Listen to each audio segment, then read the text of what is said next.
que eu andei muito crítico ao professor Abel, porque ele não fazia exatamente o que ele está fazendo agora. Isso eu não falo de hoje, há séculos. Ou seja, Felipe Anderson jogando no lugar dele, Estevão flutuar mais, deixar de ser. Até brinquei outro dia com a comparação com o Galo, com o gado confinado, né? Não pode, um cara com esse talento absurdo não pode ficar confinado naquele cantinho do campo, onde ele sabe que todo mundo vai dobrar a marcação em cima dele. Então, circula mais, aí ele se torna o cara criativo do time, né? Aquilo que faltou. O Felipe Anderson ocupa aquela faixa, e aí por lá ele também libera espaços para os avanços do Richard Rios e conserta o time. Por quê? Porque o Palmeiras tem um outro jogador, sobre quem eu já falei bem, N vezes, dezenas e dezenas de vezes, chamado Flaco Lopes. Eu até brincava lá na Jovem Pan, talvez eu fosse o único palmeirense que sempre falou bem dele, porque esse cara tem técnica, quem enxerga bem o futebol identifica nele apuro técnico. Agora, ele não vai ser assim, o cara de ficar brigando, dando cotovelada na área, ele não um Davidson, ele não é, por exemplo, o Caleri, eu sempre faço a comparação com o Caleri, que é um jogador que gosta mais da imposição física, do choque com os zagueiros, né, de trabalhar muito o pivô. O Flaco não é esse perfil de jogador e também não é um centroavante veloz, mas ele é um atacante para jogar em espaços mais curtos, porque ele é muito técnico. E quando ele tem a aproximação de jogadores de ótima técnica, como o Estevão e também o Felipe Anderson, é óbvio que ele vai acabar jogando mais. Só que o professor foi teimoso. Agora, em favor do Abel, tem uma crítica que ele fez no início do ano. Eu acho até que foi exagerado, ele não deveria ter exposto aquela situação em público, tal, que foi a questão da cirurgia que o Flaco Lopes fez. Então, jogar com aquela proteção no nariz e perdeu 5 quilos de massa muscular. Então, é óbvio que o jogador vai voltar longe da sua melhor condição física. O Abel fez uma crítica em relação a isso no começo do ano, mas é óbvio também que isso mexeu com o jogador, que está sendo muito decisivo e causa mais um problema para o nosso Vitor Roque, o homem de 25,5 milhões de euros que continua no banco. Muito bem. Ô, Pipo, tem aqui o Flaco Lopes joga na altitude, né? E, de fato, ontem o primeiro tempo do Palmeiras foi muito bom, o segundo tempo foi na sorte mesmo, né? Parecia que em algum momento o Bolívar ia virar, o time, por motivos razoáveis, cansou, Estevão passou mal depois que o jogo acabou, o último gol sai num lance de sorte de um time que fez um primeiro tempo excelente. Mas a questão do Flaco Lopes me faz lembrar um pouco a questão do Rony, você lembra? O Rony não era para jogar de novo, contratou outro e sobrou com o Rony emprestado como centroavante. A chegada do Vitor Roque tem feito isso um pouco, né? Porque ele ainda fez até um ou outro bom jogo, mas é o cara que foi contratado para fazer gol. Ele não foi contratado para fazer bons jogos, pelo menos no imaginário verde é que o cara que faça gols. Ainda que o Palmeiras tenha ganhado tudo que ganhou nos últimos tempos sem esse cara, né? Tirando o Endrick daquele finalzinho daquele Campeonato Brasileiro, não é do perfil dos times do Abel ser um time pautado num 9 goleador. Mas o Palmeiras queria um 9 goleador. E não tem sido, né? E também tem uma outra questão que eu li aqui, que além de ter feito o que você falou mesmo, e é verdade, né? As críticas que foram feitas ao Abel, tem a questão do Veiga, que já não atravessava uma fase boa no ano passado. A gente tem que lembrar que já não foi o melhor campeonato brasileiro possível do Veiga, nem os mata-matas ele foi bem, não foi decisivo, ao contrário. Aí tem a final do Paulista, em que ele perde o pênalti, então tem a questão, acho que anímica mesmo, da torcida falar, pô, de novo, o Veiga, já tava um pouco de saco cheio, não é porque ele errou o pênalti, mas parecia ali um pouco de cansada do Veiga. Na sequência ele se machuca e o time melhora. A volta do Veiga, será que vai fazer porque o Abel tem um pouco de gratidão com alguns dele, demora um pouco para tirar alguns jogadores. Você acha que ele vai colocar o Veiga de volta e aí a gente pega o Felipe Anderson e troca ele de lugar de novo? Para mim, o Veiga já deveria ter perdido a posição ano passado. Também. Isso, assim, veja, isso não quer dizer que o Veiga é um inútil. Gente, eu tenho o maior respeito do mundo por esse cara que já jogou demais pelo Palmeiras. Jogador que era muito cobrado até na seleção brasileira em 22, foi fundamental na Libertadores 21. Então, é óbvio que eu tenho assim, infinita ingratidão por ele. Só que faz um ano que o Veiga está jogando mal. E a questão que envolve o Veiga é que o Veiga é um meia que atua bem somente por uma faixa de campo. Ele não se adaptou a outras funções. Então ele joga espremido ali com o Estevão.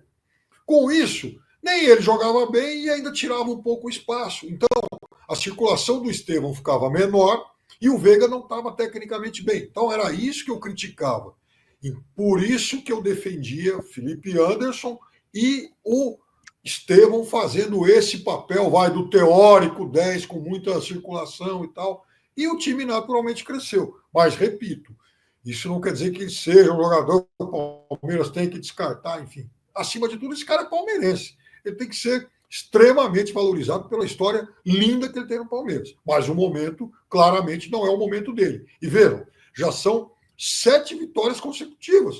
O Palmeiras é o único 100% em Libertadores e é líder do nosso Brasileirão, dona Marília Ruiz. Pois é. E, Pipo, mas também tem, acho que talvez uma preocupação, eu não sei, né? Se com a quantidade de jogos, se dá tempo de se preocupar com isso. Que é com a saída do Estevão. Quem vai fazer essa função, né? Então, aí que está o negócio. Eu acho que saindo o Estevão, eu tenho a impressão que o Abel vai insistir mais com o Maurício. Eu acho que talvez é que se aproxime mais desse perfil. Claro que são jogadores de qualidades aí distintas e tal, mas eu acho que o Maurício, pela mobilidade, eu acho até que está à frente do Veiga nessa escala sucessória aí.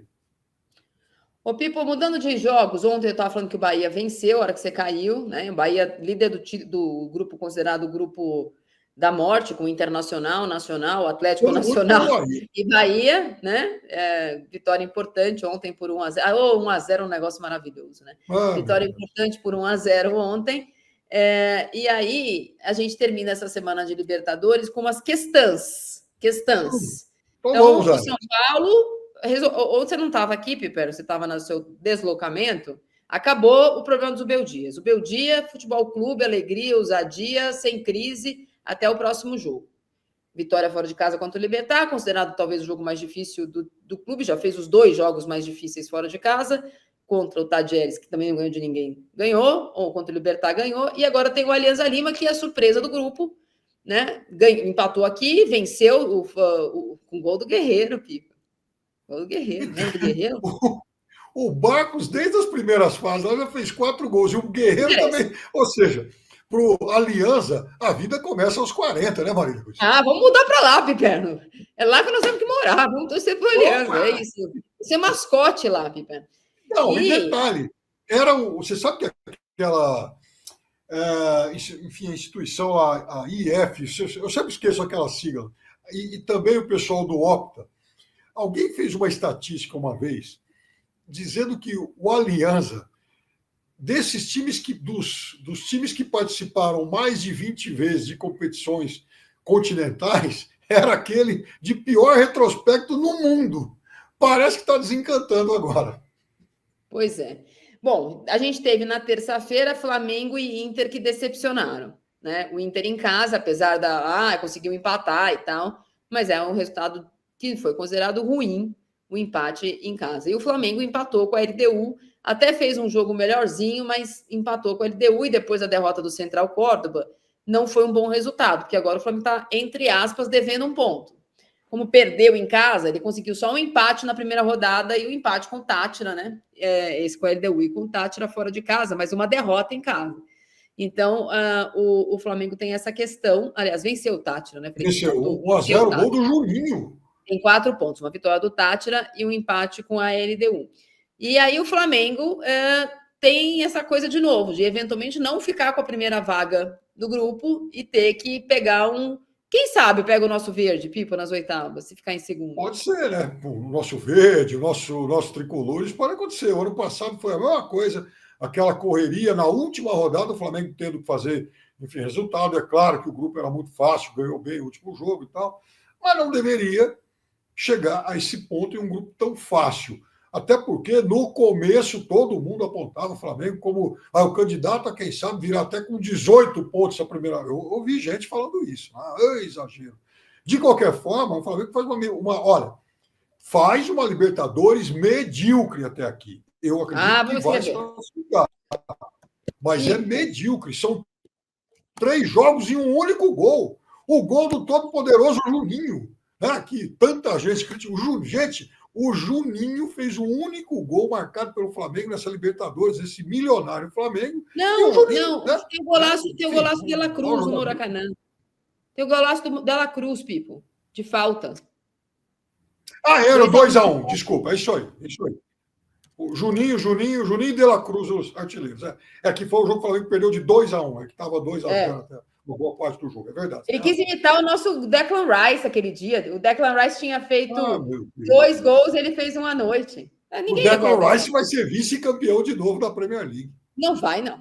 Da Premier League vai. Da Premier League, não, de novo não, que ele veio agora. O dele é o primeiro, o nosso que é o 18º. Vai ser trivice, eu acho. O West Ham não tinha ganhado nada, nem vice, Pipo. Para ele melhorou, para nós que é a mesma coisa. Ô, Pipo, e aí na quarta temos um problema com o nosso Botafogo. Porque perdeu de novo. Tinha perdido no final de semana para o Galo, no Campeonato Brasileiro. Perdeu de novo na Libertadores. Já tinha perdido no outro jogo. Tinha ganhado do cara bobo. Eu fiz esse jogo lá pelo Paramount de um jeito bem difícil no segundo tempo. Sair o gol do Botafogo. Saiu, ganhou, mas não foi do jeito que o Botafogo fez a Libertadores no ano passado. Aí já tem, no ano passado também, o começo da Libertadores foi difícil, perdeu em casa. Tá tudo certo, acho que as coisas não se repetem da mesma forma. Mas é um futebolzinho sofrível desse professor Renato Paiva, hein? Ele insiste com o Savarino aberto, não coloca o cara para jogar centralizado, é uma teimosia, com todo respeito, desinteligente, para falar outra coisa, porque é onde o cara funciona melhor. Ele já perdeu os 2 melhores jogadores do time do ano passado. Para que colocar um dos melhores que sobraram no lugar errado, Pipeno? Me explica isso. Por que não põe a bolinha na bolinha, o quadradinho no quadradinho? Não é mais fácil? Então, eu acho que ele não. Eu tenho a impressão, Maria, que ele não deve ter visto o Botafogo jogar o ano passado. E outra coisa, né? O professor Renato Paiva já tinha andado aqui pelo Brasil e feito um trabalho muito ruim pelo Bahia. É bem verdade que fora do Brasil, lá no Equador principalmente, ele fez alguns bons trabalhos e tal. Mas aqui no Brasil, ele já vinha de resultados muito ruins no Bahia, acabou sendo demitido em pouco tempo. E eu não sei se ele está à altura do investimento que o Botafogo faz. O Botafogo perdeu 2 jogadores, os dois melhores do time, mas a verdade também é que a base de 2024 está aí. O Botafogo gastou mais centenas de milhões de reais outra vez para montar essa equipe. Quando empatou com o Palmeiras na abertura do campeonato, aqui no Campeonato Brasileiro, deixou uma impressão favorável, poderia ter vencido o jogo aqui em São Paulo. Mas depois disso, Marília, está decepcionando não só na Libertadores, como no Brasileirão também.